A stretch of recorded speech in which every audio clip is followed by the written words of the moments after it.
All right, ladies and gentlemen, thank you for coming back for lunch and enjoying our better-than-average coffee and our spectacular content for this afternoon. I'd like to introduce our moderator for today, Professor David Otter of the Department of Economics, where he is the associate head. And David, I'll ask you to introduce your panelists, if you don't mind, please. Great, thank you very much. So I'm going to introduce my panelists as I ask them questions and put them on the hot seat. So my name is David Otter. I'm the associate head and Ford professor of economics in the MIT Department of Economics.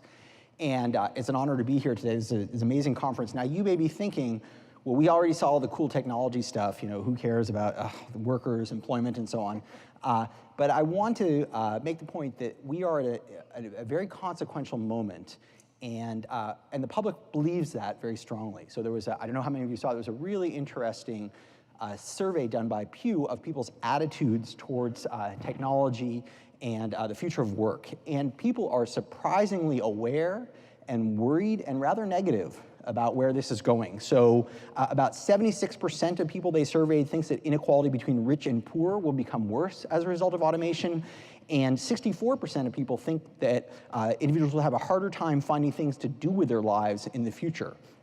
In fact, the public is broadly supportive of workplace automation being limited to dirty and dangerous jobs. So if you're producing this technology, you should be concerned about the possibility for fairly draconian regulation. There's also huge partisan divisions around this. You might not have thought of this as a political issue, but people from the Democratic Party strongly believe that we need basic income and that that is our best response to technological change. Republican-leaning individuals are much more likely to believe this is an individual choice, individual responsibility situation. So even seeing the same problem and agreeing it is a problem, people have very polarized views about what we ought to do about it.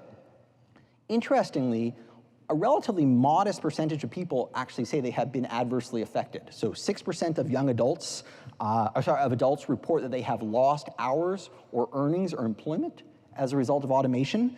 That's higher among the young. It's very infrequent among high income and highly educated individuals.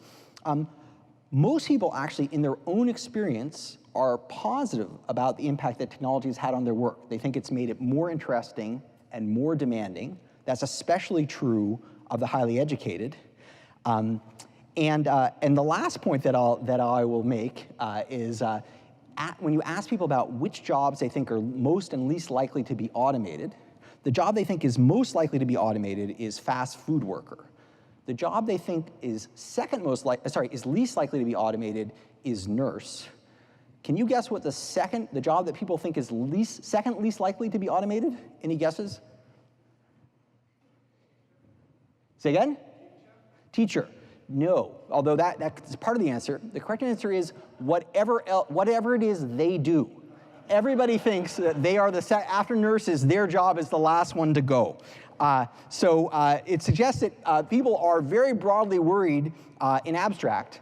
Individually, their experiences are relatively positive, and they are confident that whatever they do is not automatable. Time will tell. Okay, so now I'm going to turn to the panelists and ask each of them an extremely hard question. Chris White, you are the lab leader in Bell Labs. You are heading a lab of about 150 people spread across 11 countries focused on networking, mathematics, security, AI, and machine learning. You are in the front line of this battle. In your experience, is the pace of change as torrid as the media reports? And what are the new skill sets that are required? And relevant to Retrain, is this something you have to buy fresh on the open market, or is this a skill set that you can build and develop within your own organization? Yeah, no, this is a hard question and one that I think we all have to deal with somewhat. The pace of change from really hard technical challenge to solution to prototype to something that's in a product that people use is getting shorter and shorter, right? In fact, I think if you started to plot time from idea to innovation, you'd see that over the last 20 years or so, it's just rapidly increasing. It's such a pace that we end up finding it's actually very difficult right now finding people that are trained in data science, finding mathematicians, computer scientists that can actually build these things and can operate not just on one piece of that, but if it's that short of a time frame, they need to be able to actually operate across those. And the thing that might be surprising in this case is that we do need mathematicians, we need statisticians, we need computer scientists, but we also need psychologists, designers. The one sort of unaddressed thing in many of these artificial intelligence areas is these are really hard problems, right? And if I have a mathematician that solves the really hard problem, but we don't expose it in a way that people actually understand that or can consume it, then it has no value, right? So it needs to get out there, and the people who actually understand how people are going to interact with these tools, how the tools are going to be used, are just as important as the mathematicians and the engineers that are defining the sort of base interior pieces of it. And I think this goes to the broader question of what's going to happen with respect to work. The point of AI, in my opinion, is to automate the mundane, right? Professionally, we all would love to remove the mundane pieces of our job and hope that there's still something left after we've done that. And that's really the reason why we go to work. And there's going to be a large number of things that are optimized in that fashion. But I think in addition to the professional side, there's a personal side.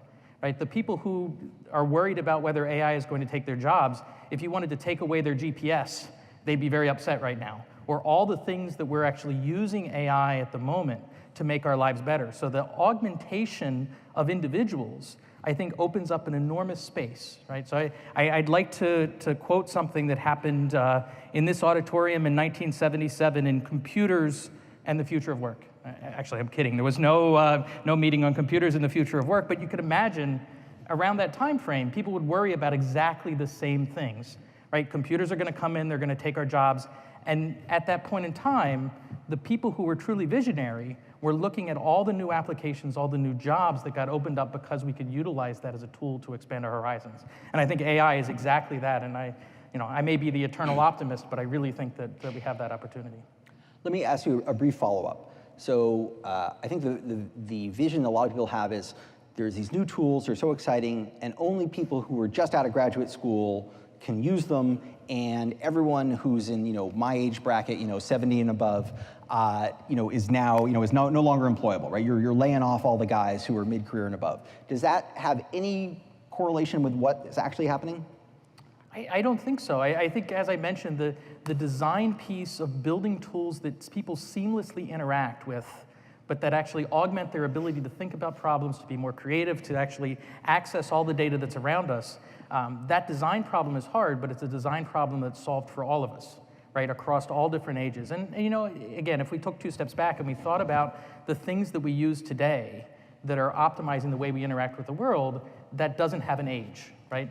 A lot of the things, quite sort of paradoxically, when we focus on what problems to solve, at least inside of Bell Labs, we think about a 10-year-old child, right? How does a 10-year-old child leverage the world's information to make their life better? And that means you have to have very interesting and intuitive interfaces. You actually have to have the human problems at the forefront of how we actually use the data and how we understand things. Great. Okay, George. George, you are a research scientist at IDE, the Initiative on Digital Economy here at MIT, and your empirical work touches directly on the question of skills and earnings. What are the skills that are becoming more important over time? Which are the ones that are losing value? And do you have a theory about why some are surging and others are sinking? Thanks. Yeah, certainly this is a really important problem, and getting some measurement on it's essential. And we know some things from your work, David. We know routine jobs tend to be going down. We know that the middle of the wage distribution is dropping. There's a giant, it's down 30% over the last 30 years in the middle of the wage distribution. We decided to look at it a little bit differently. Rather than just jobs, we decided to look at skills themselves. What specific skills are out there, and what do they make in economies? So we ran some numbers on some Labor Department data and came up with 7 skills. And these are broad skills across the economy. They include physical stuff, touching stuff. They include being able to get spatial awareness, perception, being able to do pattern recognition, things like supervision, like initiative, and like teamwork. And what we were able to do is put a wage on each of those. So a unit, for example, a unit of this in your job of supervision, of initiative, pays you more money. These are valued skills, as you'd expect. And the way we've constructed these, they're orthogonal, so you can add them up like Legos to put your job together. So a senior executive has a lot of initiative in their job, they got a lot of supervision, they make more money. Physical, there's a negative wage on that. The more you touch something, the less you make. And it's being protected by minimum wage. What do you think about getting along with people? We talk about social skills being so important, cooperation, getting along, teamwork. What do you think that's being paid? Not much. We're finding zero. We hire for it, we don't pay for it. And it's interesting because most people wouldn't think about that when they look in the jobs. So what we decided is, so that's really interesting. First of all, we know what the market's paying for. It's paying for these higher order social skills. It's paying for initiative, getting the job done, continuing to persist, having that grit. It's not paying for touching things. It's not paying for getting along with people. And then we looked at what happens then over time. And we're finding that that supervision is gaining in wage. We're finding that working with machinery is gaining in wage. The others, not so great a story, especially physical. The longer we go on, the less those jobs make on average. So if you're a low-skilled worker doing a lot of touching things, it's not a happy story. If you're a higher-skilled, more senior worker, it's a good story for you. And the question is, what about the people in the middle? How do you handle that? What's the theory? I think the theory is that automation has been really good at doing things that we used to pay white-collar workers for. Right? Routine work that was in offices, that's been going away. We've never paid well for physical work, and we're still doing it. But the problem is, I think with this teamwork, it's an interesting one. If you lose your job in the middle of the distribution, if you were doing some basic routine work, do you move up into these higher order skills? That's really hard. Or do you move down? If you move down, maybe the only skill you've got left is being good to get along with people. So it may be the reason we're not paying for this is just because it's oversupplied. So if I'm a former truck driver, soon-to-be former truck driver, if I'm a manufacturing worker, if I'm doing furniture moving, how do I get myself into that place where the wage returns start to rise? So, it would be nice to say get a college degree, but, of the 32% of our population that has a college degree, over half of them are working in jobs that don't require college degrees. So that's not the easy answer. The easy answer, I'd say, is go with these jobs that are gaining in value. And what are the jobs gaining in value? Well, if you can go up in supervision, that's a good thing. But working with equipment is gaining value. So if you're a truck driver and you move from working with a different kind of computer equipment or computerized truck kind of stuff, or maybe guiding fleets of autonomous trucks, that's there. Something else in general that we're seeing is that some jobs are being complemented by technology and some are being substituted. And once again, the ones that are being complemented, you know the story, right? That if you're in a war, the best way to make money is to sell bullets because it's a complement to what's happening. And we're finding that the supervision, the initiative is getting there. So back to what you're saying. If I'm a truck driver who's lost my job, I'm going to look for either something that works with technology, because that will help me get a better job, or I'm going to work with something that requires initiative, because those jobs, it's hard to find people for, and that's something I can do whatever my skills are. Gotcha. Okay, well that actually dovetails nicely. So Lavea Brachman is the VP of Programs at the newly formed Ralph C. Wilson Foundation, which works with young and adults, families, young children and adults in distressed communities. At least you can correct me if I'm incorrect about that, but as you focus on the problems particularly of areas that have been hard hit, not just by automation, but all kinds of economic decline, what are the strategies that work, that maximize opportunity, that give you leverage, and how much is what is the role of place itself as opposed to simply skills, which is what labor economists tend to talk about the most? Great, thank you so much. I think it's important to note that the foundation is located in Detroit, and we cover the region of Southeast Michigan and also Western New York, which includes Buffalo and Rochester. And some of you football fans may know that Ralph C. Wilson owned the Buffalo Bills. I did not know that before I started the foundation. Important thing to know when you're working there, though. And I say that because it relates directly back to David's question. So I want to talk about it in sort of two ways. And also, I'd love to know who else is here from the Midwest? I'm just curious, because I think... Raise your hand if you're from the Midwest. Okay, because I think there's some real opportunities to link what's being talked about here and the incredible research being done in the Initiative on Digital Economy to the real life challenges in the cities like the ones we work in Detroit and Buffalo and Rochester. The opportunities that we're seeing, and we're very new. We've only been around for, with staff for about 1.5 years. We took this past year to do a lot of research and develop strategies, and we're still doing that. So it's a challenge to start a new foundation, actually, with a lot of resources. But one thing that we're finding, and I want to circle back to something you said, George, too, in a minute, there really are a lot of, I think, opportunities for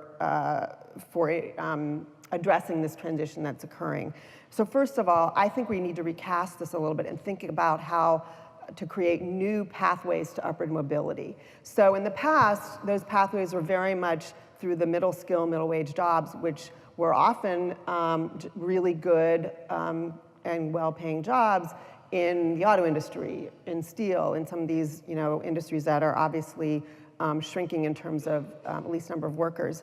But based on our research, I think there really are some new ways to think about that upward mobility. It's a challenge, and we haven't figured it out, but I think that's an important piece of this. Secondly, to the place-based question, we really think of our work not just about Detroit or not just about Buffalo, but about the region as a whole. These are regional labor markets. And it's hard actually to get the business community to think that way, although they do see the practicalities about it. But if you re-employed everyone who is unemployed in the city of Detroit, they would have to be working not just in the city, but in the region. So those are two really important pieces of how we think of our work. But I would say that the ways to think about this upward mobility are a couple things. One, we're very much about being employer-driven. So it's important for employers to understand their role in redesigning training programs, and many of them are already doing that internally. And I think the challenge is how do you bring those training programs to light? Often employers, businesses here in this country are reluctant to do that because they fear the competition. Competition would learn their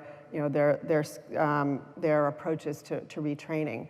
But I think that's really important to be more employer-driven. Secondly, to make these pathways more about work-based learning. So that means apprenticeships and other kinds of training programs that are both in school but learning on the job. And I should mention that our focus is really on the working class, but it's people who will not probably get a four-year college degree. So we need to really make more valuable the certificates and other kinds of post-secondary degrees that are not college-based. And I was really glad to hear some of the conversation in the last panel about community colleges, the important roles that they play, because we see them as essential partners. So that's another piece of this. I think another piece is understanding what the growing sectors are particularly in our regions, but around the other places in the Midwest: advanced manufacturing, IT, healthcare, and creating job training programs that specifically channel folks into those areas. So that's another sort of piece of it. One other thing, we work in not just the areas of young adults and working class families, but also in trying to really recreate the economies in these places from the bottom up, so focusing on small business growth and entrepreneurship. And I think in this way of sort of recasting the pathways to upward mobility, we can think about, well, how might someone who used to be in the auto industry, maybe they want to start a small business, how to make it easier for them to do that. And we particularly need to think about this inclusively, meaning we have a much more diverse population. So how do we make sure that people have skills to start small businesses, which, as we know, are the source of most of our new jobs in this country? So those are, I think, some of the ways that we're rethinking this. And we did a bunch of research this past year, and we were surprised to find how much, and it certainly parallels the rest of the country, but how much the middle skill, middle wage, that area is shrinking, and it's not just, it has shrunk and it continues to shrink. So we really had to rethink, initially our sort of theory of change was to train people, more people to fill these middle skill, middle wage jobs. And we realized after doing the research that that was just, we have to confront that reality that those jobs are not out there. So that is why we're rethinking and thinking about this pathway to upward mobility and how to rethink that. The other piece of research that we did, which really complements, I think, George, what you were talking about, we commissioned a bunch of focus groups. And so these were with real people who had mastered, who were in the, who were employed, but not necessarily, most of them did not have college degrees. And we found exactly the kinds of things that people have been talking about here, which is the soft skills and how important those are. The teamwork, the ability to, the critical thinking skills. So it's not just about training people specifically for specific jobs, whether it's nursing or something else, but it is about these sort of soft skills, which isn't a great term actually, but that needs to be incorporated. It needs to be embedded in these training programs. And the other couple things I want to mention is when you're doing retraining or young adults, we also focus on young adults, so those that are 16 to 24 years old, it's really important to understand what they need besides the actual classroom. So part of what we also do is we hope to be funding programs that include these, what we call wraparound skills. So skills that are supportive in other ways, people who may not come to the table naturally knowing how to study. They may not even understand how do you decide what career to go into. And so we're starting to work with a couple of community colleges, both in Western New York and Southeast Michigan, to craft some new programs that embed those kinds of wraparound programs into the training programs. One other thing we found is that completion rates are actually very low. And if we can address that alone, that would really help the pipeline to some of these other jobs. So that's what how I'd answer that. Thank you for that summary. So let me make the question even harder. So one thing we know is, not just in the US, but throughout the developed world, that we have this incredible reconcentration of population and wealth in dense urban areas, right? So if you look at the economic geography of the United States and you think of the sort of wealth of a city as measured by, seen in its height, for example, you would see that the US has gotten much, much spikier, with most of the spikes in just a few places, right? So on the coasts, in Texas, maybe around the Great Lakes a little bit, and then a lot of the other spikes have kind of receded. And places that are not affluent, like these mega centers, are kind of emptying out and aging. Everybody's aging, of course, but our population's aging because of our demographic change, and again, this is true throughout. And so we're in a situation where there's the inequality across places has grown enormously. And at this point, 80% of our population is in just 10 states. Notably, they only have 20% of our senatorial votes. And it really plays into our politics as well. So do you feel like, working in a place like Detroit, which has lost a lot of population over time, do you feel like you're swimming against the tide? And if so, or even if not, how would we reverse that tide if that was our objective? You have 60 seconds to respond. So is the question, how would we both repopulate? Or I guess, first of all, tell me that I'm wrong. I would most like to hear that, right, that that's not what's going on. Or second, or if that is a force, how do you create vitality in areas? So that's a great question. I could talk for hours about that. I think in part you are a little bit wrong. Good. Because we are seeing, you probably read about it, there's new momentum in Detroit, particularly, but even in Buffalo. Rochester, I know a little less about, still on the learning curve on Rochester, but there really is some momentum. I mean, there are all kinds of reasons for that. Millennials like to live in walkable places. So there's a population, there's a culture about this growing population that's great. They're coming back into the cities. They want coffee shops. They want sort of. That is not the population that we're concerned about. But I will say that they certainly make the downtowns, the areas around the anchor institutions, they make them feel vibrant, and that is a good thing.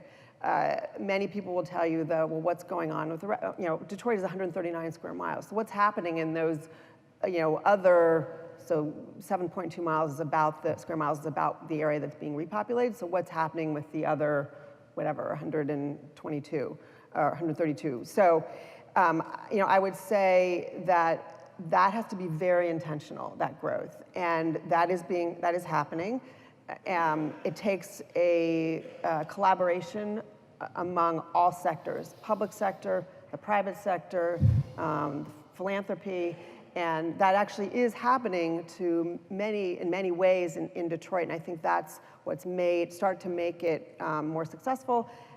If you look at the data, you wouldn't know that we are having this resurgence yet. It hasn't affected the poverty rate, if you look at that, income levels necessarily. There are pockets where that has happened. So I think what we want to look for is how do you continue to grow this momentum, but also the issue of sort of tools and strategies that are place-based scattered throughout these different cities and neighborhoods, like growing commercial corridors, making sure there are local businesses and they're supported, and there's a whole network for how to do that through CDCs, community development corporations, and CDFIs, community development finance institutions, which lend to businesses that can't get loans from traditional banks.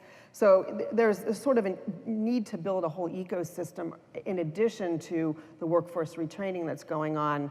And that is just the tip of the iceberg. We can have a whole panel on that. Okay, great. But not here. Thank you very much. So I'm going to ask a question to Randy Davis in a moment, but just I'm going to try to leave about 10 minutes for questions from you. So start ruminating. Okay, so Randy, you are a professor in EECS, the Electrical Engineering and Computer Science Department. You have been a director or associate director of CSAIL and the MIT AI Lab. You've made key contributions to the development of expert systems, and you've been an active player in both AI revolutions, both early in the 1980s and in the current one. What similarities and differences do you see at present vis-a-vis the last AI revolution? Are there essential lessons we can draw to prepare ourselves for what's to come, or can we only say, this time is different and all bets are off? Yes. All right, questions from the audience. No, go ahead. Now we'll take questions. Now, let me start by saying I've been here before, literally. Right here on this stage, Patrick Winston and I were talking about the impact on artificial intelligence in business. And it was just a few years ago. It was 1985. It was 32 years ago we had this conversation about what artificial intelligence was going to mean in and for the business world. And it was very interesting. It was exciting. What do I get from that perspective? The first thing I get is some sense of reassurance. We're all still here, right? Okay, so we survived that one. The other thing I think I get from it is that work was transformed somewhat. Interesting things happened. It was changed somewhat less than was predicted in the short term, but I think transformed somewhat more than we would have guessed in the long term. And I think that's a lesson to take out of this, because I think that's a piece of human nature, and I believe it's going on now just as it happened back then. We all get excited about the current events, and we extrapolate too easily. So we make these wild predictions in the short term about what's going to happen. And I won't name any names or point any fingers, but I suspect there have been other people on this stage in the recent several hours of the past 2 days who have, I think, been guilty of that a little bit, of a rather overambitious extrapolation in the short term. So don't get too excited in the short term. Consider the fact that the most important changes, the most profound changes, may take somewhat longer to develop. So the advice is take a deep breath, enjoy the current triumphs, keep an eye on the horizon because there'll be interesting things coming along, but keep in mind that they will probably take longer to happen than most people have predicted to date, and that's just something to keep in mind. Second, I'm a hardcore technologist, but over the years, one of the things I've been impressed about by artificial intelligence in particular and its use in business is the crucial importance of setting these systems in the appropriate human context. There's an example I use in class routinely. It's about a system to help with commercial loans that were being made by a big bank. is a big bank would make these commercial loans. These are large-scale loans extended over 10 or 20 years. And they had some very good loan officers who were particularly good at picking the right kinds of candidates for these loans. And the bank decided they wanted an expert system to help monitor the loans over the years, because they may exist for 10 or 20 years. And if you can spot the fact that a loan is going south sooner than your competitors do, you can sell it and get it out of your portfolio and have somebody else have to worry about that. So they wanted to develop an expert system to monitor the loans for a couple of decades. And management said, could you build one of these systems and have it report to us, and then we'll be able to do something about it. The question I ask in class is, okay, guys, how likely were the loan officers to be interested in working on that project? Yeah, exactly right, okay? So you want me to help build a system which is going to rat me out 5 years from now and say, ha, see, he was wrong. Okay, so they get the idea. And the next question is, okay, fix it. And their answer typically is, have it report to the loan officer. Because now they can go to management and say, hey, let me tell you what I spotted. And now they're a hero instead of a goat. And that's what I mean by setting things in the right context, the right human context of the work. And this is an example that goes back 25 years. Last year, I was talking to a major electronics manufacturer who wanted a system to monitor quality control on their assembly line. And so I suspect some of you know better than I, if there's an assembly mistake in a complex electronic device, it's trivial to fix it on the spot and very expensive if you have to fix it out in the field. So they wanted a system which was going to monitor their assembly line workers. And once again, the idea was it would produce reports for management. How anxious are the workers going to be to have this looking over their shoulder? So I made the same suggestion. See, if you get a good idea, you get to use it every 25 years. That's academia. Just keep saying the same thing. No, have it report to the person who just made the mistake and let them fix it on the spot. Then their productivity and accuracy goes up. They might even learn something. Consider the human context in which the application is being put to work. Okay, third point. There seems to be wide agreement, both in the research world and in a lot of the talks that were given here, that for some time, AI is going to have to work with people. We're going to be working together. It's a nice model. I want to draw some consequences of that. And the one that I happen to be particularly interested in, there's a number of them, but one of the ones I happen to be particularly interested in is the notion of transparency, of comprehensibility. I think it's terribly important that these systems not be black boxes. And that's true in several senses. Obviously, it's true for the end users. If you've got a system that's making loan decisions, even for ordinary consumers, they're going to want to be able to ask the question, why did I get disapproved? Why wasn't my loan application accepted? But it's even important for the system developers. To give you a real example, it was a system that was doing face detection. And it was doing a wonderful job of face detection. And there happened to be a photograph of a soccer team kneeling down on the ground, in one of those group team photographs. And there was a soccer ball on the ground in front of them. And the system found N+1 faces. One of them was the soccer ball that happened to be in just the right configuration so the dark and white spots on the soccer ball look like a face. Now, the question for the system developer is, now what do I do? How do I make the system smarter? Do I find 10,000 pictures of soccer balls and say, no, no, no? Do I find a whole lot more people pictures and say, yes, yes, yes? I think it's crucial that even for the developers have to understand what their system is doing in order to make it better.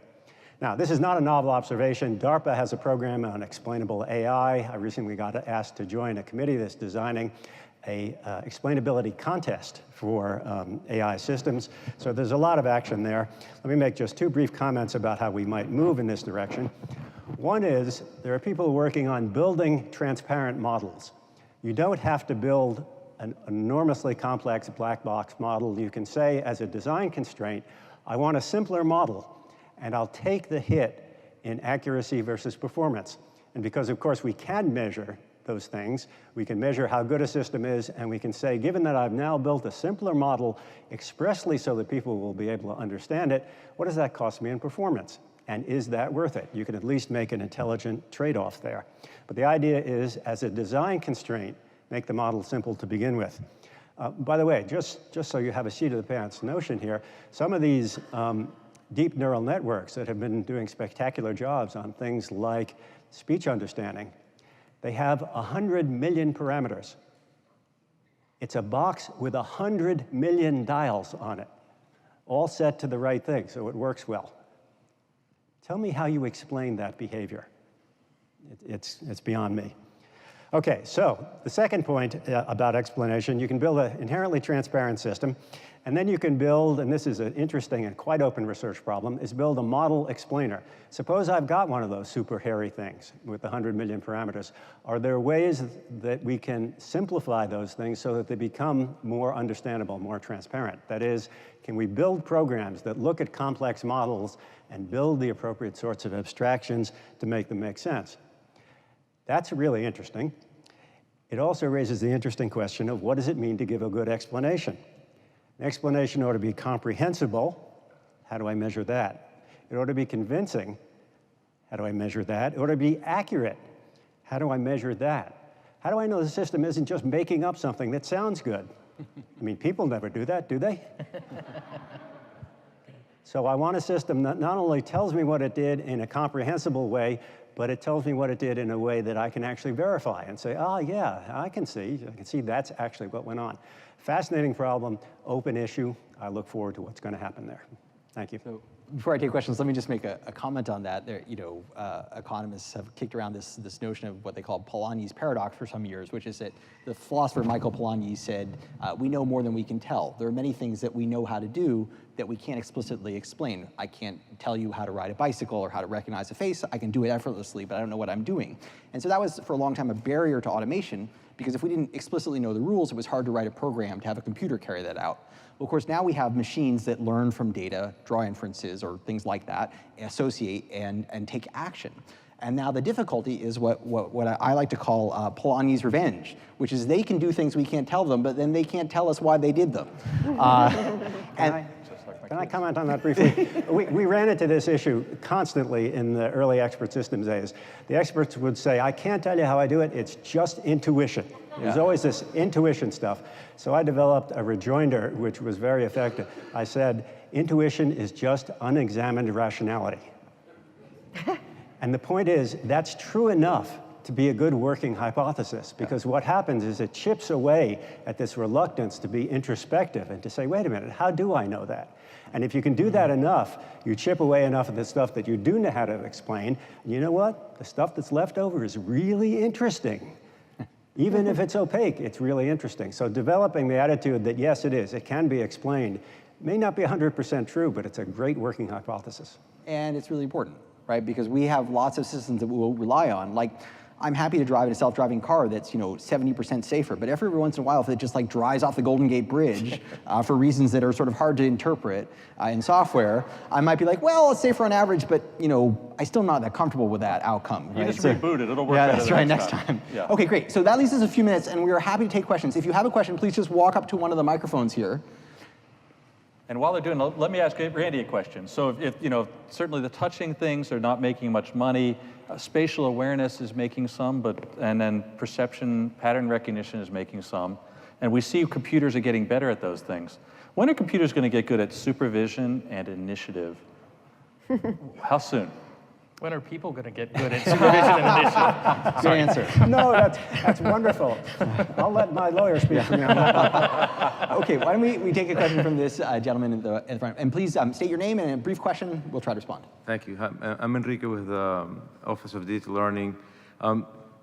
General purpose technologies like electricity are simple and understandable. People see a wire, put a battery and a light, and it lights up, and it's kind of pretty easy to grasp.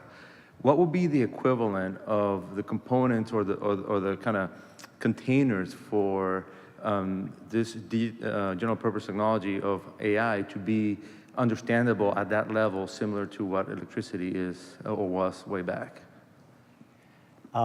That's a good question, and I don't know the answer. I don't know that we have an answer for that, because it gets at yet a deeper question that I think was referred to a couple of times by some of the previous speakers, which is there in fact a simple theory of human intelligence? Or, as some people have argued, is human intelligence a kludge? Is it a collection of disparate mechanisms that have been assembled over 100 through 100,000, a few million years through evolution, or is there some simple notion underlying it? it's not too difficult to make an argument in support of the latter. That is, intelligence may not be something that winds up with a set of Schrodinger's equations. It may be an engineering kludge. And I have a quote that I like on this. So if you think that the human brain has infinite capacity, you're probably not using yours correctly.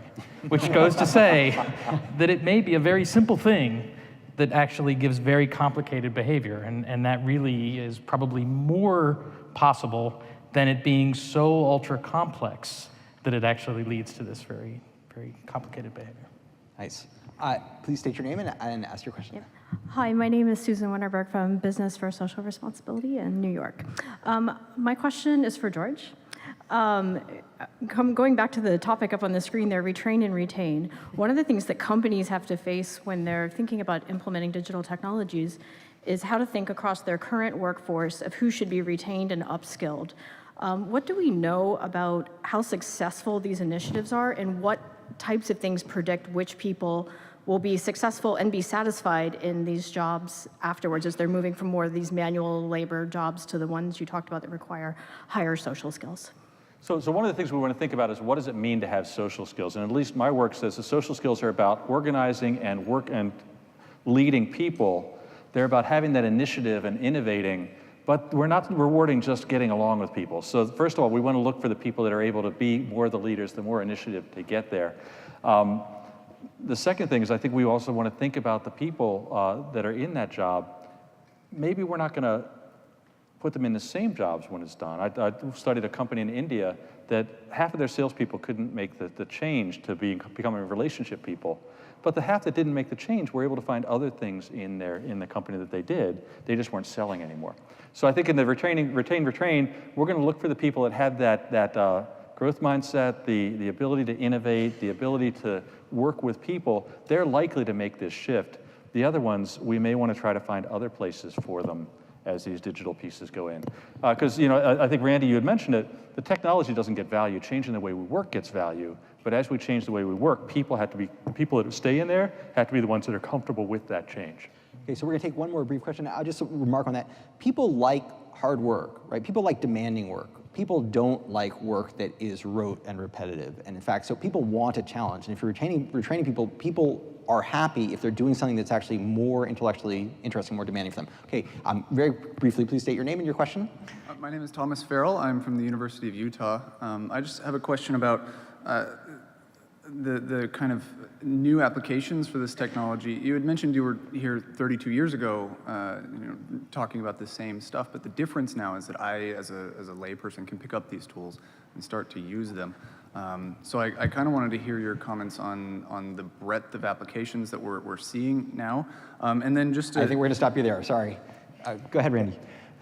First, you could have picked up the tools back then. They were a different set of tools, but in fact, there were various toolboxes for building intelligent systems, expert systems back then that were routinely picked up and used in industry by people who were not computer scientists. So that was true. To the second half of your question, the things that have clearly changed these days is an extraordinarily better perceptual ability. In fact, a lot of the deep neural nets have to do with perception of some sort. So vision, hearing, et cetera. That's widely expanded the scope of possible applications, making possible more interactive kinds of systems. So those are the main differences that I see, the expansion into perceptual capabilities. Great. Thank you. I want to thank our panelists, Chris White, Lavea Brachman, George Westerman, and Randy Davis. And thanks to all of you.